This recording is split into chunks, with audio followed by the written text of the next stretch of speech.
Time for VUC. In our 11th year, with us on our journey this year, Simwood.com. Simwood can turn you as a developer into a telco. Greenfield.tech. Go to Greenfield.tech and see how they can make your tech dreams both feasible and affordable. Our conference bridge is the best you'll ever find at zipdx.com. VUC.me is hosted on Bluehost. And our worldwide local rate dial-ins are provided by Voxphone.com.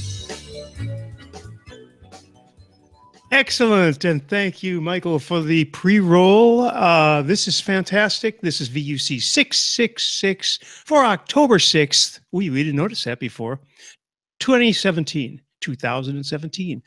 We're going to talk a little bit about Astricon and the conference review, but we have some very special guests, starting with Mr. Andy Smith. Say hello, Andy. Sorry, that took me a bit by surprise. Hello. I thought it would, and I'm going in the order of my screen. So the next person would be Mr. Corrado Mela. He just signaled. And the incredible James Bodie, who went faster than time to get here. I did. I was doing 600 miles per hour just to be here with you on the VUC. Thank you so much for that. Of course, Michael Graves, co-producer and man of all talents. Hello, everybody. And the actual special guests I mentioned, who are, in order of appearance, near Simionovich and Eric Klein. Yeah. Gentlemen, and wait a minute. Oh, it's Dan, right? Dan Jenkins. Do I recognize him? No, it's not Dan. Oh, it's not. Oh, my God. Who is that? There's Lens. Oh, Lens. I'm so sorry. The glasses. It's Lens, the low-way man. Oh, my. All right. Well, my bad. Yes, you can tell the atmosphere is still light-hearted in Orlando. That is funny, though. I thought of, well, all right. My bad. Anyway. Dan and Kathleen, etc., are all off at IHOP. Yeah, the International House of Pancreatitis. All right. So, Astricon 10, iPhone 10, 666, VUC, I don't know. Astricon 14. Astricon. Oh, that's an old shirt. An old shirt. Yeah, that was Atlanta. It was like, that was the second Atlanta. You're wearing the new shirt. This is this year's shirt. Yeah. That's nice.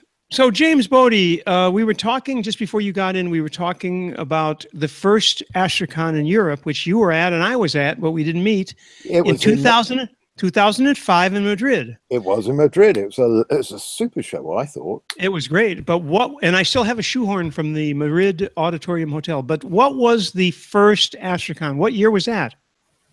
I don't know. I wasn't there. 2003? Anybody? In fact, they asked yesterday who was present at the very first Astricon.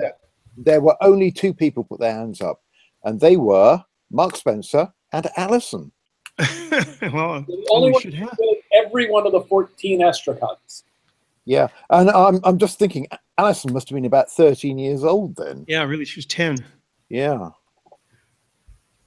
Wow, she's been in every one. Interesting. Yeah, Alison is just so beautiful, and this is why every single Asterisk developer falls madly in love with Alison. It took me a while. Because really? The echo test did not convince me. It's true. I thought that was a little weird. I want to know when James became a developer. Well, Simwood can turn you as a developer into a telco, and he became a telco as well. So where's Simon? I was expecting to see him. Simon is on his way to the airport right now. Actually, I think he's at IHOP as well. No, he's not. He went over to the airport. Yeah. Oh, well. Way to sample the local culture. Go to IHOP. That is sampling local culture, though. Yeah, well, especially very, very American, the sort of breakfasts that they serve. Especially when you look at the outer part where people are waiting to get in, and there's no one under 350 pounds there. How much is that in stones? Who could tell me first? Quick. 350 pounds? Yes. Well, it's over 20, so it's going to be about 27, isn't it? 27 stone. All right. Somebody look that up. Ask Siri. What was the question? How much? What is 350 pounds in stone? That's about. What is 350 pounds in stones? That's about 40. 25 stone. 25 stone. 25. Yeah. Oh, 25. Andy was close. All right. Anyway, anything happened at Astricon, or was it just a waste of time? Yeah, a number of things happened, didn't they? Like our little wine tasting cum cocktail party. Near, you better explain what that's all about. Well, it started off as was it a VUC cocktail party or wine tasting to begin with? No. Or was it one of yours? Randy joined in our first one in 2011. But, not accurate. he joined us, but he didn't. No. The original one started at a MUCON.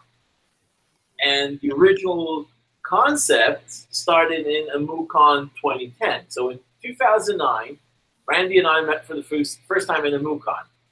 And it was, so we were in, what was that place?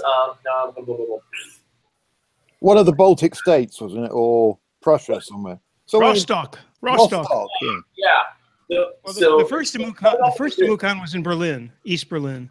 Yeah, so we were in Rostock, and the funny bit was, the first MUCON, so we were there, there was the cocktail party, and after the cocktail party, everybody still were a little looking for a bit more alcohol, at least good one, and we ended up roaming the streets. So we ended up in this place, myself and Randy, and Jason Gecki, who's now at Cisco Switch, and I believe, who else was there? Tim was there too, I think. Tim Panton was there, and a lot of guys. And the next year, I don't recall even how it started. I think I said that I'm going to bring a couple of bottles of wine to the speakers lounge. And then everybody started, I'm going to bring a couple of bottles too. And then somebody brought in this humongous wheel of cheese. And somebody came in with bottles of beer. And it became like its own little speakers lounge cocktail party. And after 2010, the original MUCON was dead. There was no MUCON 2011. And that's when we moved into Astricon. And then you joined me, and Randy was in Denver as well. We got a shitload of snow, which was awesome. Yeah, I remember that. Yeah, I remember that the hire car company giving me this tiny little shovel thing. I said, "What do I need that for?" And the guy said, "You'll find out." So I was there, an hour trying to dig this thing out. Useless. Yeah, one day you're at shorts, and the next day you're shoveling the car out to find the door. Absolutely. Yeah. Anyway, that was amazing. That was amazing. Let's talk about the format for the cocktail party, because it's really simple.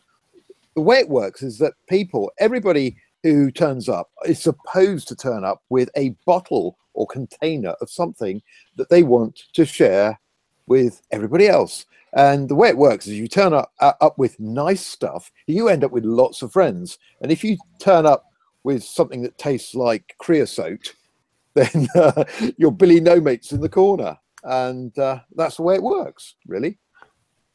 And traditionally, people have brought some very, very nice bits and pieces. So traditionally, Nir and Eric bring Israeli wine, which is quite difficult to get to if you're not Israeli. If you're not Israeli. We try to mix that up. Nir brings the good stuff. I bring the stuff that you can actually find in American supermarkets or wine stores, usually. Yeah. But there are also people who bring vodka. Oh, I have a, what's his name? Not Yosef. You're talking about the Jacob Klaus. Jacob. Yeah. Jacob from Poland, was that? Yeah. Brings and someone else brought a hydromel type beverage, a very, very sweet honey-based thing. And I remember that one. Let's see. This year we had a bottle of Irish whiskey. From Dan Jenkins, wasn't it? Yeah, it was a very, very nice Irish whiskey in a yellow spot, finished in Malaga wine barrels. We had chocolate cake shots, which was vodka for Angelica, and a lemon wedge dipped in sugar. That was then. Then we had some time for shameless plug, Sip Smith. Can't think where that came from. And some funny little bottles with a Digium bottle opener that disappeared and was never replaced. Yeah, somebody nicked my Digium bottle opener. I went to try and get some afterwards. They were all gone. Yeah, not surprising. Very frustrated. We couldn't get a replacement for that. I think we should ask the guys to send us. I'm confident they have some. We had a variety of wines. One called Hen House from Canada. Yeah, Alison bought a bottle of Canadian red wine. On the subject of Canada, may I apologise publicly to everyone 2 years ago for the Canadian whiskey? It was you! Awful. That Canadian whiskey. I remember wandering around the hotel just trying to get rid of it to anybody, and nobody would have it. It was dreadful stuff. Really cheap juice then. Cheap. I think it was about $7 for a litre and a half. And you paid too much. Ooh. Yeah, really lovely plastic bottle as well. That was gorgeous stuff. Yes, looked like a washing up liquid bottle. Funnily enough, that was in Orlando as well. Yeah, it was. High school dance and dump it into the fruit punch. Yeah. Well, we wouldn't want to cause blindness or anything like that. You know. Let's see. And there was a bottle of homemade. Well, there was that plastic bag of homemade. In fact, that's the only thing that didn't go. And I'm not going to mention the name of the person that brought that, but it smelt all right, but it just tasted. It was unfiltered, so it still had a lot of the yeasty flavor to it. But it was her first attempt at making wine. Up until then, it has always been mead, apparently. So for a first attempt, it actually came out like wine, which is better than my first attempts. So I'll give her credit. When I said hydromel, I meant hydromel is maybe the French hydromel. I meant mead. As much as this is fun, folks, we probably we need to move on. We need to talk about the other things that happened at Astricon. Well, the main thing is to go over the most impressive, or the most funny, or the America's funniest videos, or whatever. You know. So what were the high points and the low points? For me, you know, there can be only one bunch of high points, and they were the dangerous demos.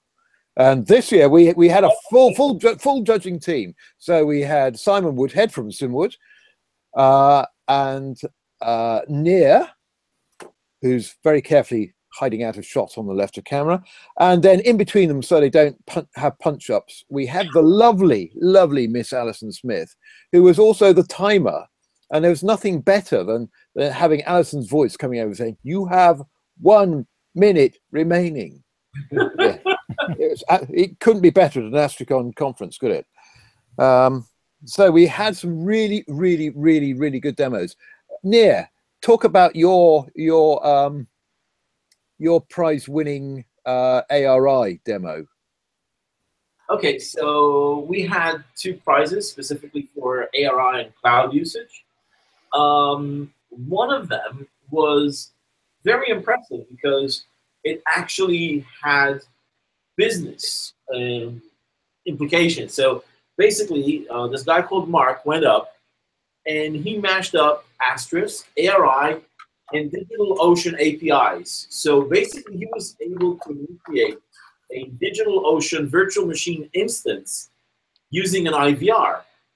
Now, when you think about it, you say, okay, there's nothing really interesting about that, but then you think a little more and say, wait a minute, that's actually pretty cool if you're a large-scale company and you get an alert saying your systems are now running at 80%, would you like to initiate another instance? So you can go in and actually use an IVR to do that. I can actually imagine DigitalOcean or other companies, even Voltaire or Amazon, contacting this guy and asking him, you know something? Why don't we add that as a function into our console? Which I think is awesome. It's an awesome idea. Really. That's really interesting. How did that go? You would dial in and you'd say, there's a menu of choices? No, you just use the keypad. So you identify yourself. There's a certain code you have to put, and then there's a menu asking, would you like to initiate a VM, close one, spin up. Yeah, okay. And the other one was an ARI doing translation, which was pretty cool as well, doing live translations. Yeah, and it was tested by members of the audience from different countries, were invited to come up and say a few words, random words in their own language into this thing, and it then translated them and chucked them up on the big screen. Yeah, you had English, Spanish, Japanese, and Romanian. Yeah, it's pretty nice. Yeah. Did anybody say anything weird? Some of the translations came out weird, but no. Yeah. Anyway, I want to hold you in my arms. Yeah, well, there was a little bit of that going on. Anyway, well, let's move on swiftly. Some of the other highlights of the dangerous demos. The multi-time crash and burn winner, Evan McGee, was there in full force. Awesome. I think the best one around. Well, it was the one that I think scored the most points and won the overall prize, but it was also a slight crash and burn just to keep his batting average down. But what it was, he'd gone out and he collected all the recordings he could find of Matt, the CTO of Digium, and he'd stored in YouTube's. Yeah, and all out of YouTube and things like that. And the idea was that rather than synthesizing speech using Allison voice, you could become Matt, which was really very funny, particularly as it didn't work particularly well. But he came out sounding a bit like a Dalek, didn't he? Yes, but he did get the gears in there the right way, because what he's done, as far as I could understand, basically he took the various snippets of audio and then had a TensorFlow behind it, learn how Matt speaks and what are the various informations that Matt produces. So he needs, I'd say he needs like 6 times more data in order to create an accurate speech model. It wasn't the data. He needed more time to analyze the data. It's the same thing. It's almost the same thing, because he needs to analyze, reanalyze, and then resample and create new samples. But all in all, it was very impressive, because inside that pseudo Dalek, you could actually hear parts of Matt's voice. Yeah, parts. Yeah, the odd little. Yeah, like, okay, I can get that. And actually there. And he actually set it up with a web page, Speak Like Matt Jordan, or something like that. Yeah.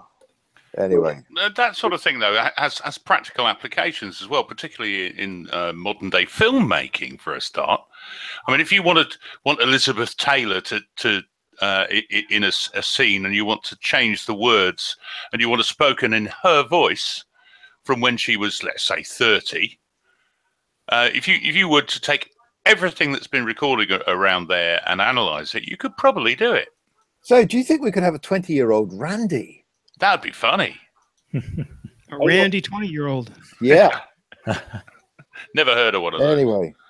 Nope.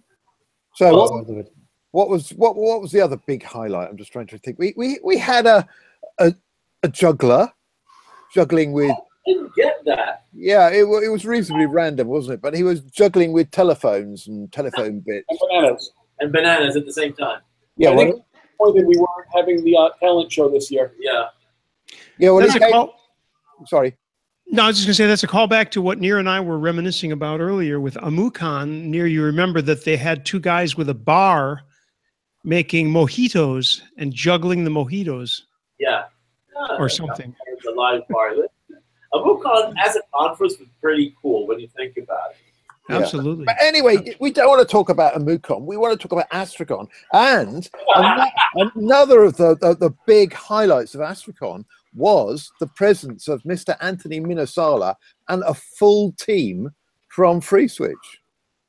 Yeah, that was impressive. I was honestly, I think it's the first time that both projects were actively in the same space together in full force, because I know that some, Clucon and David Duffel will go there and some other parts of the community, but this is actually the first time that both projects were in the same place at the same time. Indeed, yeah. There's been a certain amount of diplomatic activity going on for the last couple of years, but it's actually come to fruition in that Mark Spencer and Anthony Minnesala were in the same room for I don't know how many years. It was really almost a decade.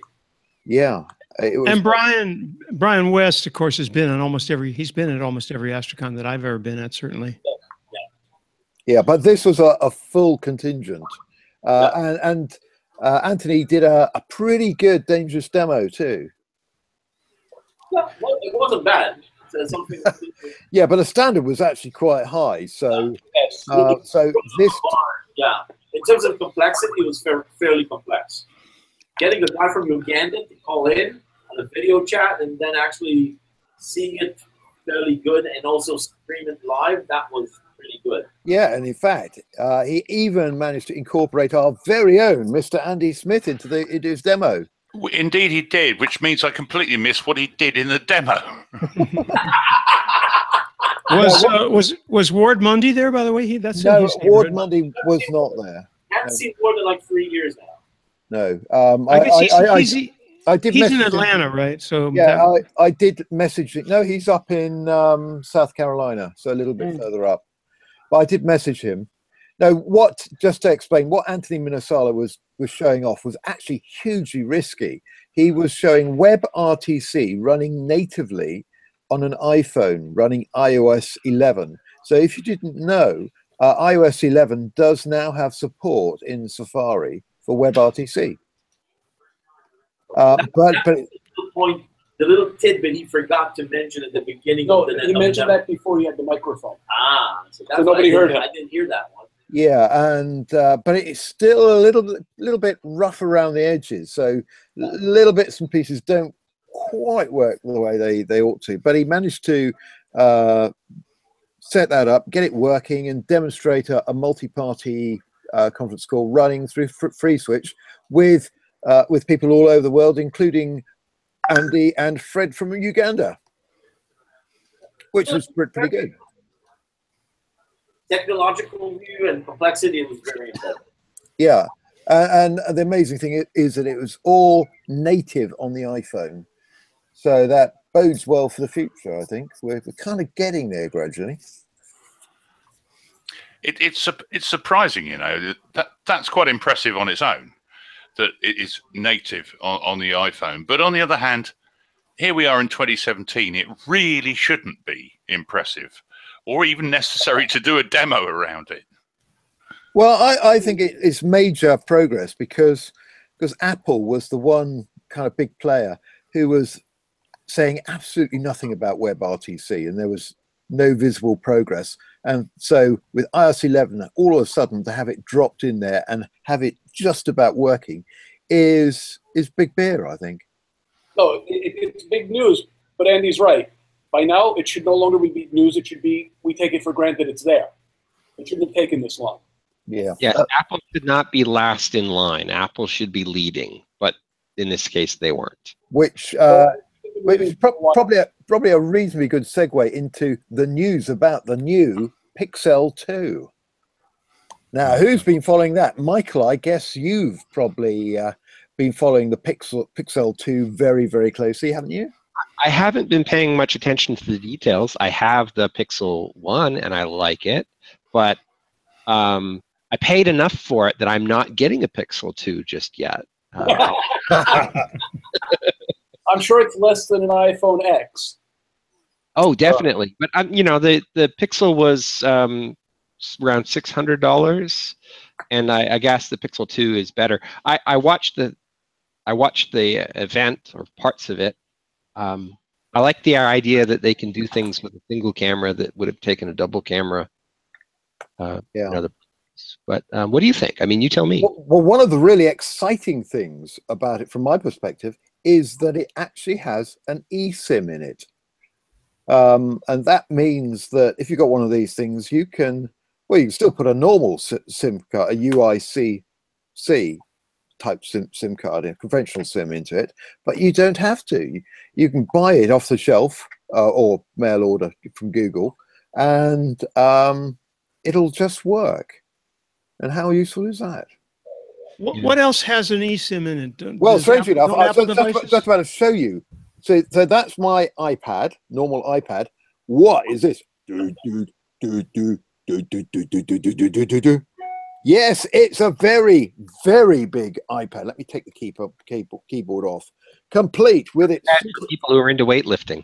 It is. It actually is quite heavy. Oh my God, whose could that be? And it's actually mine. And it's got an eSIM in this, an Apple SIM, which when I was over in the States, I set it up took me about 3 minutes to set up a 5 gigabyte 5 gigabyte account with T-Mobile. It cost me $10. And that data is valid for 5 months. So I thought that was a pretty good deal. And then landing back in UK, getting on the train, I thought, well, I'll try a UK one now, because unlike the previous iterations, you can actually now have multiple accounts active concurrently. So to prove that it worked, I loaded a TruePhone account, and that worked fine as well. On LTE, good old TruePhone. And what is the mechanism for loading, for programming, configuring, or loading, or whatever you do? What do you have to do? You have to have special software? No, it's actually built into the operating system. So you go to settings, presumably, and what? Yeah, you go to data. In fact, I'll probably show you in mobile data. There we are. If you can actually see that.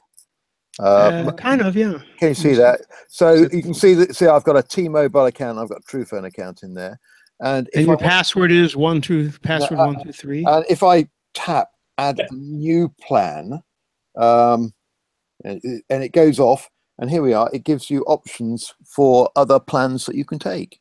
So there's a TruePhone one in there, but it's an EE, a GigaSky, and what's that other one? I can't read. Okay, how are they getting that list? From location? No, the whole thing runs through an Apple backend. So I believe that the actual authentication is being done by Apple, but they then proxy the result onto the network that they're working on.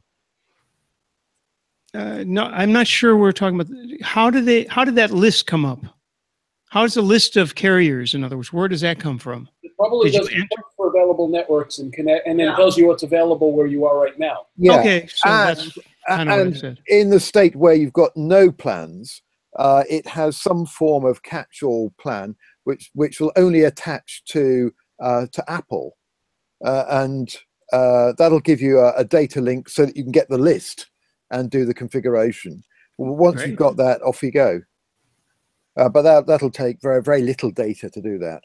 That's excellent. That's really good. Yeah, that would be nice. Yeah, their first iteration was out, 3 years ago? Remember, Andy, I bought my iPad Air 2 in Las Vegas, didn't I? Yep, indeed. And you switched it on, and you had something like, I think it was 384 megs of data. For free, and and it used most of them in the first day, just talking to Cupertino. Yeah, absolutely. And the whole thing was really a bit of a train wreck, because you could only ever have one account active at once. So I set up a T-Mobile account, I think, and then came back to UK, set up an EE one. It immediately completely obliterated the EE one. So So using T-Mobile as an example, because I'm very familiar with them, having been screwed out of about $80 recently. Okay, so it presents you with the list. You got T-Mobile, AT&T, or whatever. Yeah, and you have a number of different options. Okay, so once you say you go, T-Mobile, I've heard they're reasonable and so on. So you click on T-Mobile, and then it tells you a bunch of stuff, and then there's payment, or how does that part work? Yeah, the payment runs through Apple Pay. So in my case, I just put my thumb on it and it kind of pays. Perfect. Okay, yeah, that's very easy. That's great. That's like very low friction. That's a very good thing. Apple can get their 30% off the top. Actually, Apple doesn't take 30% off on these deals. If you go to Apple today and you tell them my application or whatever I'm selling is related to voice over IP, they'll actually give you a different plan. So you just pay them something like 4 or 5 cents. 4 or 5% of the revenue itself. This is actually something that Apple is doing, and also Google are also starting to do that. use the applications that work with the telephony network, and basically people are saying, I cannot give you 30% because you're rendering my service obsolete. Okay. Yeah. Well, they're adapting the business model. I hadn't seen that. So, in summary, summarizing that one, I think we're going to see a lot more of these eSIM type products as we go on. So, Apple are doing it, Google are doing it now with the Pixel 2, and we're just going to see a lot more of it. You know, when I'm thinking about that eSIM solution, I think that eventually what you'll see is not only the large carriers that will do this, because effectively an eSIM is just some OTA data that comes over from a secure location. Think about it from a provisional point of view. So for a roamer, that actually negates the entire concept of roaming, because as part of your provisional information, you say, okay, I'm from Israel, and I've got an eSIM-enabled phone. I'm now going to fly over to the US. I'm going to provision a new account.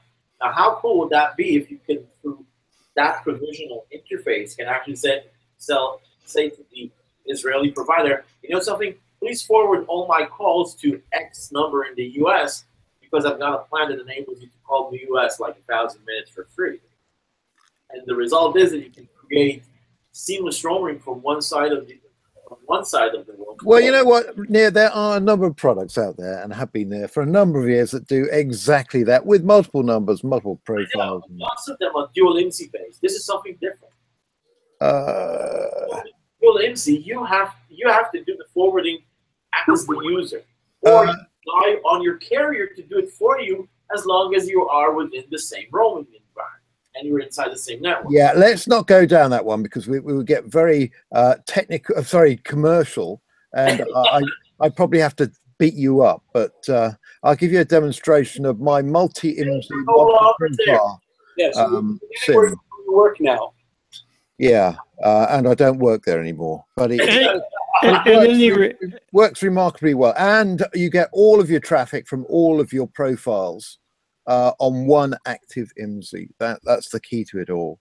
I think the most important point of all of this, as far as this flexibility goes, is that the problem that we've always had is you go, for example, we have roaming now. We have something like almost unlimited roaming, and the data is decent, and you can make calls in the United States on our free mobile number. And I think you can do that from many of the UK providers as well. So you're roaming. Yeah, indeed. 3 is the one that does right. Full internet. And you have acceptable data. It may not be 4G, but it's at least H+. And you can make local calls, and you can get local. But people still have to use your UK or your French number. So the last element in this key, and I think that's what you're saying we will be able to do soon enough, James, or... Well, we've been able to do it for the last 5.5 years. Yeah, but I just want one, I don't know. TruePhone seemed to me to be slightly overly complex to have 800 different numbers. What would really be nice is if people could use one phone number. See, I have a phone number in some zone someplace, right? And if that one number could be dialed from anywhere, and people would not be paying a penalty, which means that would have to be converted locally somehow. Well, that's actually exactly what TruePhone does. But the reason the reason you have multiple numbers is that you might have people in different countries wanting to phone you, and they all. Well, that's what I meant, though. Yeah, all go to the same place. But what we need is, I need to have a number 1, 2, 3. I want one phone number, 1, 2, 3, 4, 5, 6, 7, 8, 9, 10, 11 or something, that people can call from anywhere, and the billing is taken care of transparently, so that either the receiving party, because you want the convenience. In other words, I don't want people to have to pay to call me. On the other hand, I won't take their calls if I don't want them. So, we've been through that too. Yeah, well, unfortunately, that's not the way the international telephone networks work. I know, but someday it will probably. Or maybe you just use Facebook Messenger. Yeah, exactly. Yeah. Who makes international phone calls these days? Very few people, because it's through Skype, whatever. Yeah, that's a whole other. Good point. I guess that's the reason. Resolution is to use someone's messenger, use wire, use Skype, use and Facebook. that brings us on to another of the high points of Astricon, and that was the keynote given by my old friend Dean Bubbly, aka Bubbles. I think we've had Dean on the VUC, haven't we? Hopefully. Yeah, and he's a super chap. In fact, I flew back with him today on the Norwegian plane, which was extremely late, and we had some really good discussions. But anyway, one of the big things that's just coming just over the horizon now is artificial intelligence. Just over the horizon? Just over the horizon. No, it's arriving now. Verizon, definitely outside of Verizon, is artificial intelligence. That word. So doing various bits and pieces. I know it's such a kind of broad brush thing. Yeah. Yeah, but what does that mean? It means different things to different people. To me, it means some kind of agent that sits in between me and all my different communication channels. So, well, the implication of AI is that it learns through. I mean, exactly, and so it knows all about the different means of communication, and different channels mean different things because different people will call in on different numbers. Alex Saunders. Yeah, and remember? so for example, if you had 3 girlfriends, not that I have. 10 years ago, they were doing that. I hasten to add, but if the only problem is it only used Microsoft Calendar Exchange or whatever. That was the only problem. Well, that's the other side of it. The user-facing side. You've got to get a lot smarter. You've got to know where a guy is, where the owner is, and what he's up to. But I love that concept, and you're right. I mean, it has your calendar. It knows whether you want to take the mother-in-law call or the mother call or the business call. And in the business, all is prioritized. Here's this client who deserves this much of your attention and so on. That concept was brilliant. Well, remind us the name of the product, though. I can't remember it now. What, the one that... Alex Saunders... No, not Alexander. It was cauliflower. Cauliflower. Yeah. No. It sounded like a diarrhea remedy, in fact. Yeah, it was... We're talking about Alex Saunders. Alec Saunders, not Alexander. No, not Alexander at all. It's not. No, it was Alec Saunders, and the name of the product was cauliflower. No, well, he was on that, but this was somebody knows this. Somebody knows what I'm talking about. Yeah, somebody on. It was like Omicron, or it sounded like a drug, actually, kind of a name of a. Come on, let's look it up. How do we look that up? Name of a drug, Alex Saunders. No, it'll be on Alexander's. Alec Saunders. Alex Saunders, who worked for BlackBerry at some point. Well, he was BlackBerry, wasn't he? Yeah, developer people anyway. He was just developer relations. Michael, come on, you remember the name of this product? I think it was Omnium something. No. Well, what's the diarrhea? If you can kind of the diarrhea or the Imodium is something. Yeah. All right. So it was something like that. Come on, nobody's. So what did you do on this week's VUC? Well, we searched for a name.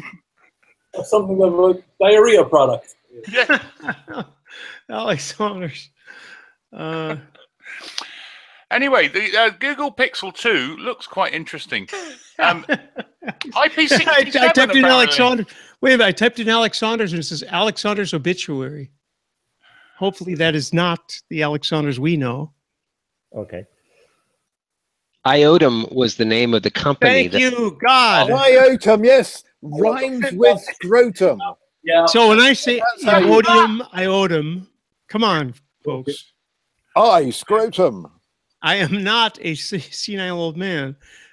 Iotum is close to Imodium. No, it isn't. Oh, all right, whatever. Anyway, point is, that was a brilliant product. After Uranus. The rings around. Yeah, well, it was a brilliant product. The only limitation was that you had to be in the Microsoft sphere. Which is a huge limitation. All right. Sorry about that. Huge we ought to have Alex Saunders on sometime. Because anytime. He's been on once when he was dev relations for BlackBerry. And guitar player. Guitar player? I will never ever forget. He did that pop video of all the VPs from BlackBerry and playing in a pop band, and they were doing it for real. Mm-hmm. We're going to have to find that, aren't we? And play that, but it's probably copyright. Yeah, probably BlackBerry. we won't be playing any music. Oh, yeah. Thank you, Corrado, for the UPT. Universal Personal Telecommunications. Because the problem that you might have with a personal number that is available from everywhere is that to call an area, different nations have different international prefixes, like 01 for the United States and 00 for most of Europe. So your number would never be the same because you always need to prefix that with what is your prefix to make an international call. Yeah. With the universal personal telecommunication. Instead. Mobiles can do that. Well, what about INUM? INUM was the solution to that problem. But the problem with it was that the operators just didn't want to do it. Well, why would you? Why would you? That would be like going into a bookstore and saying, "I just get it from Amazon," which, by the way, happened to me once in a Barnes and Noble. Do you remember your INUM number, by the way? Oh my! I certainly don't. No more than I remember my CompuServe user. Well, they're still live, actually. They're still root on. We have one. It's 883-5100-1239. Although Freenum is not live anymore. The Freenum website for a while. No, but they still root. No, but INUM will work. If somebody calls this number, they should go to ZipDX. By the way, here's an interesting question regarding INUM. You know what carriers around the world are using INUM for? Tell us. IPRNs. Oh. To be more accurate, to create their own international premium rate fraud scans. Yeah, and that is a problem. I know that BT here in UK charge something like 50 pence a minute for routing a call to a +883. Right. It's a complete and utter rip-off. It is. Actually, I know that in some areas of the world, these numbers can be charged up to $10 a minute in some countries. That's because the 883 country code is also used for a lot of satellite phones, right? So they charge you the satellite phone rate. Actually, that's an 881. You're referring to Inmarsat and Iridium. Iodum. Yeah. Was that a voice emanating from the Swiss Alps? Maxim. How's it going there? Did you guys go to the I think I saw you, James, at the Astricon. Yeah, I'm afraid I was. And in fact, I'm still sitting here wearing exactly the same clothes that I was bouncing around on the stage. Yeah, it is. And when I got into the car with my dear darling wife, she said, would you like to take a shower? Yeah, it's the smell of adrenaline, I think. Lots of adrenaline. Oh, I don't know whether you saw the dangerous demos. All the AV on one side of the stage, it completely collapsed, didn't it? There was nothing working. Luckily, we had a cameraman who ended up going behind people and videoing the screens, their PC screen. But I think we should find out how much they pay TMC to do that debacle, and I think we should pitch them to do it instead. VUC absolutely. Hold on, I've got a question, James. I want your opinion on something. So we had about 14 or 15 different contestants for dangerous demos, right? It's 19 or 20, in fact. If you okay, so I didn't count them all. Out of which I remember that 3 of them were actually companies trying to demo a feature of their commercial products. Yeah, well, they can do that, but they'll never win because it's just boring. Oh, so you can try it. You can try it, but you won't get anywhere by doing that. Why do we allow that? It's because we don't know what people are going to do until they do it. Think about that one. And No. and you're thinking about one with one particularly pretty blonde young lady, are you? The Itchy team. Because Say no more. Say no more. Did you notice that all the personnel on stage at that time, all of their names ended with itch, so known as the Itchy team. I'll take offense to that one. Well, yeah, you're a bit itchy as well, aren't you? Yeah. Anyway, moving on swiftly. Yeah, there were a number of people who actually ran away this time as well, but because we had so many spares, is it worth mentioning some? No, it's probably not worth mentioning some of the people who ran away because they were too scared to do a dangerous demo. Or showed up late. Yeah, there was a bit of that, wasn't there? Anyway, what else? Oh, another highlight. Here's another highlight. What about the other keynote speaker, Brian Capuche? Have we ever had Brian Capuche on the VUC? I'm not sure that we have, although well, we need Mark to have has him. Spoken of him. Yeah, we need to have him on. I mean, he was in Asterisk right at the very beginning. Yeah, and he worked with Ed Guy to develop the EX2 specification, the RFC for that.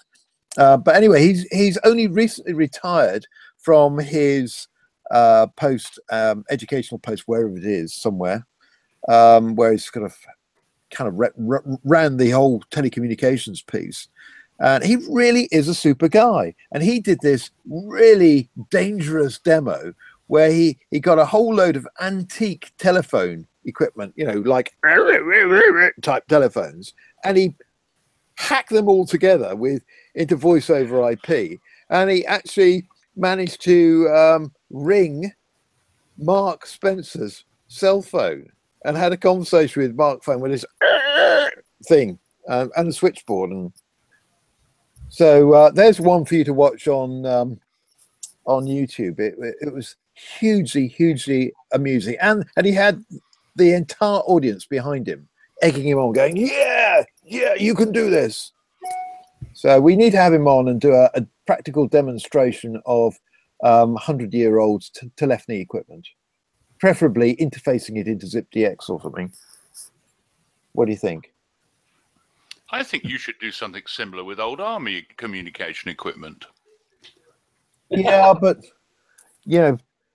sitting there with a Morse key going da-di-da-di-da-da-di-da into ZipDX probably. Alison going CQ. CQ DX. Yes. No, and he said he's going to come back, and then he had an assistant, a young lady assistant, who next time she comes back, she will be in costume, so playing the part of the switchboard operator. Delightful young lady. What do you think? I'm looking at Randy because he's the person who deems it. I just was looking at the fact that AIM, AOL's instant messenger, is shutting down after 20 years of operation. Thank goodness for that. I always used it so much. Yeah, it's been a zombie. Time to set your final away message. Yeah. But it probably still has more users than the GSMA Rich Communication Suite, RCS. I guess WhatsApp is still the champion, right? It's still ICQ for me. ICQ is huge still, I think. Mostly in Asia, though, right? Yeah. Actually, ICQ is huge around Eastern Europe. Asia is WeChat. WeChat, you're right. Yeah, that's true. And WeChat, actually, I had a go with WeChat at ClueCon, mainly to communicate with our Chinese friend Seven Do. We ought to have him on because he's a laugh a minute. Oh, he is. He's good. He's very, very, very, very funny and has a. It's up there. You know what? And you know what? Yeah, really good sense of humor. But anyway, he wanted to talk to me and he said, WeChat, you have to use WeChat. And he set it all up for me. And before I knew it, I had all these pictures of Chinese cats and things like that. All this wavy thing coming at me. Where you just mentioned WeChat. This is a little sidetrack. But any of you have seen the Emoji Movie? No. Okay, so I've been to this movie with my kids. So there's a scene in the movie, the lead character, it's basically, he's an emoji. So he's inside a mobile phone and he goes from one app to another. He walks into Facebook, comes out. I don't understand this place. Everybody's giving likes to something they have no idea what it is. And then he walks into WeChat, comes up with stickers all over him. Why do they use so many cats? Why cats? They're tasty. They're tasty. Hello, Alf. Yeah. Yeah. Yes, Lens. Why cats? I don't know. That's my friend here. It's Bagpuss, is it? No, it's not Bagpuss. No. Oh, this is a Cheshire cat. Yeah. Yes. Okay. From Alice in Wonderland. Just smile. A Cheshire cat. Yeah, absolutely. Anyway, how are we doing for time? Have we? In conclusion. Yeah. Yeah, 1753 in UK at this moment in time. And It's finally, not a question of time, but a question of wide interest. What else? What else was exciting? I don't want to ask for low points because we don't want to embarrass anybody. Oh, yeah, some more news that popped out whilst we were on the way to Astricon. All the Alexa, the Amazon Alexa stuff, hardware, and all of a sudden they released not one, not two, but about 8 products all at the same time. So all these different format, different size, different functionality, kind of Amazon Echo type devices, including one which was a telephone bridge. So it's kind of like an Amazon analog telephone adapter that you plug into your phone. And the purpose of that is to capture your home phone line and get it into Amazon land. And then you can just talk to your Echo and make and receive telephone calls. You know, I think this is a good time to spend the remaining 6 or more minutes, if we need them, by asking whether we are now being asked to choose whether we want to, I'm trying to think of a way to say this without sounding pornographic, pay homage to Amazon, Apple, or Google, basically. Or if you're me, you have the whole lot. Well, I don't mind playing the field, let me put it that way, being promiscuous, but I really don't want, for example, a device in my house. I know you guys all have these, right? But I just don't want a device in my house that's talking to the cloud. I don't care whose cloud it is, by the way. I don't trust any of them. And it's not let me finish. It's not so much, oh my God, they're going to have this or that. It just, the whole idea seems bogus to me. I do not see the benefit to burden.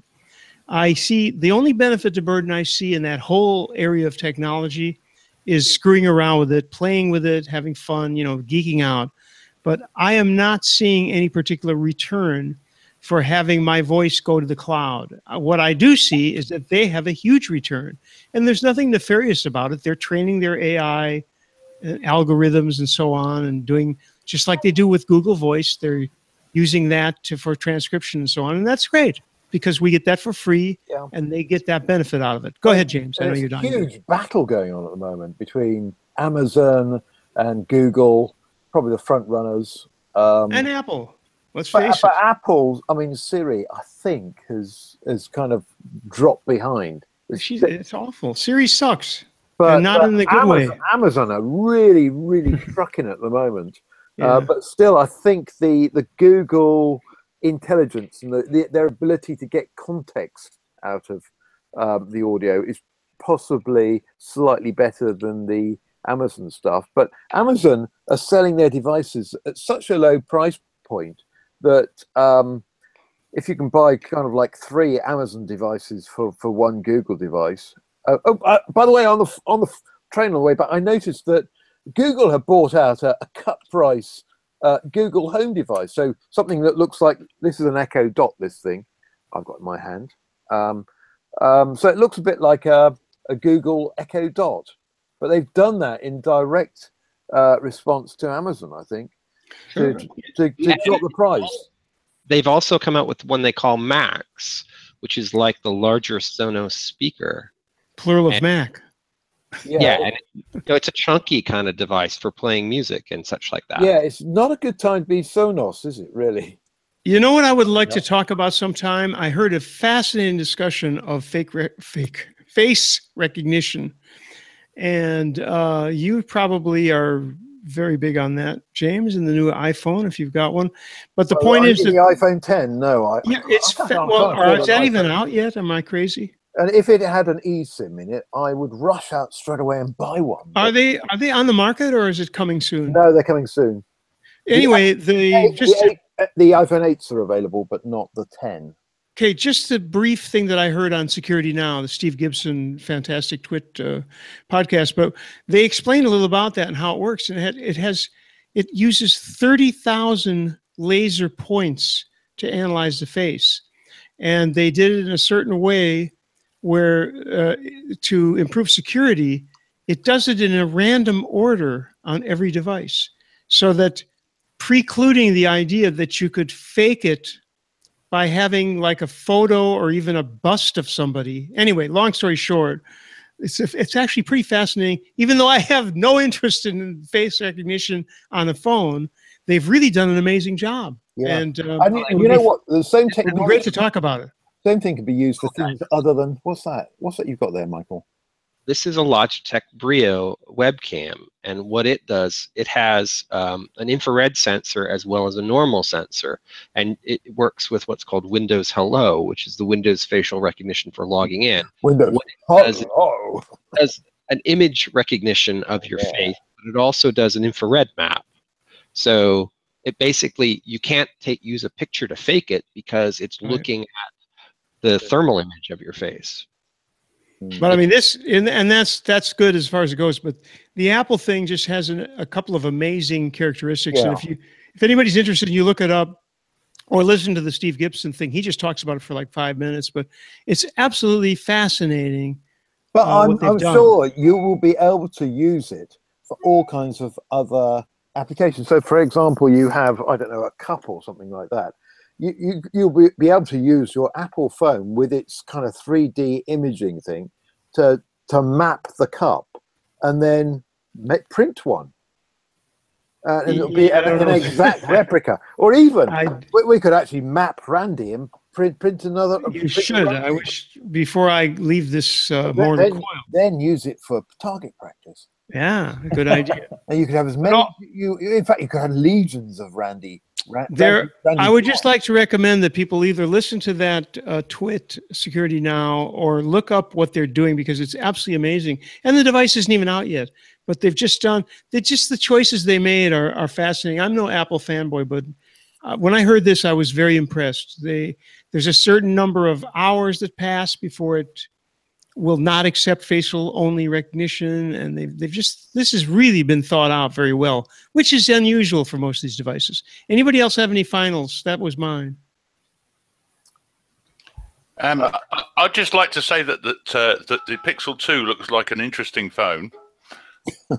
You want one? Oh, I want a Pixel 2. I'd be happy to accept one if somebody buys it for me.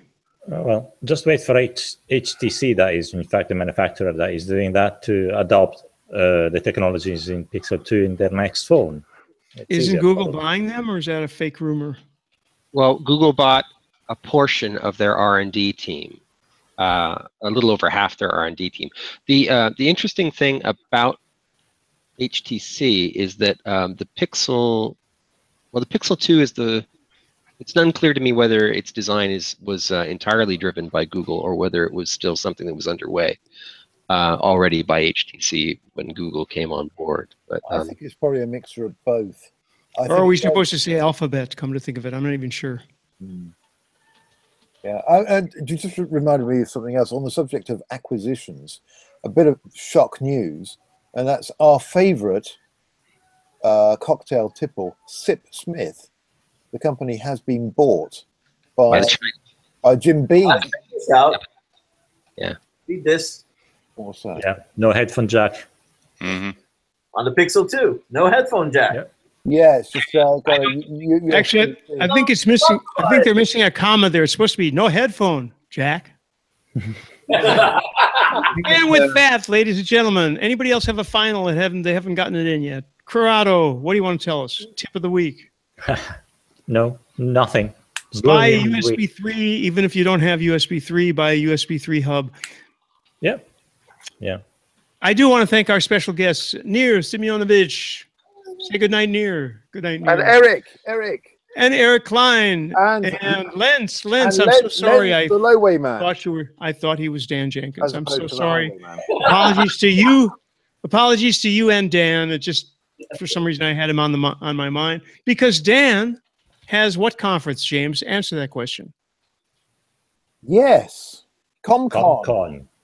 Look it up. And I'll tell you what, it has been an incredibly successful week for Dan Jenkins and ComCon. He has been soaking up sponsors, including, I don't know, can I mention? No, I can't. Probably can't mention it on here, but he has signed up a couple of major sponsors. And the VUC will probably be partnering. And it is highly likely that Ms. Alison Smith will be there in person, complete with ball dress. But wait a minute now. And tiara.